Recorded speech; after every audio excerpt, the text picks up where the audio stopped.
हाय दोस्तों, इस वीडियो में हम आपको बताएंगे गूगल ड्राइव पर फ़ोटो वीडियो अपलोड करने पर या फिर कोई डॉक्यूमेंट अपलोड करने पर इस तरह प्रॉब्लम आ रहा है वेटिंग फॉर वाईफाई और देखिए अपलोड नहीं हो रहा है। तो कैसे इसे ठीक करेंगे।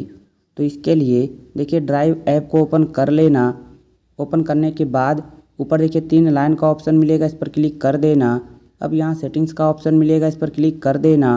अब देखिए आना है नीचे तो यहाँ पर transfer files only over wifi का ऑप्शन मिलेगा। यहाँ पर देखिए ऑप्शन ऑन है तो इसे यहाँ से बंद कर देना, फिर यहाँ से ओके कर देना। तो जैसे ओके कर देंगे ऑप्शन देखिए बंद हो जाएगा। फिर आ जाना है बैक। अब यहाँ पर देखिए आप फ़ोटो वीडियो डॉक्यूमेंट को अपलोड करेंगे तो तुरंत अपलोड हो जाएगा और कोई प्रॉब्लम भी नहीं आएगा।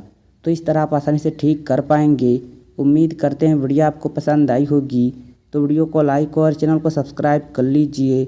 एक अच्छा सा कमेंट भी कर दीजिए। Thank you.